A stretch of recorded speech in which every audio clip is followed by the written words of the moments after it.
સવારથી રાજ્યના 134 તાલુકામાં અડધાથી 13 ઇંચ વરસાદ. ડાંગમાં 12 મેઘ ખાંગા, વઘઈમાં 13 ઇંચ વરસાદથી જળબંબાકાર.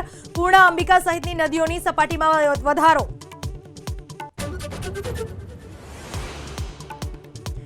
સુરત, તાપી, નવસારી સહિત દક્ષિણ ગુજરાતમાં વરસાદની ધમાકેદાર બેટિંગ. સુરતના અંબિકાનો મધર ઇન્ડિયા ડેમ ઓવરફ્લો, વ્યારાની સોસાયટીઓ જળમગ્ન.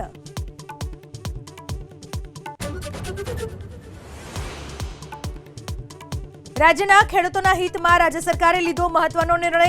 ખેતરમાં વીજ ટાવર નાખવાની કામગીરીમાં વળતરમાં કરાયો ફેરફાર. 1 હપ્તામાં વળતરની રકમ ચૂકવાશે એડવાન્સ.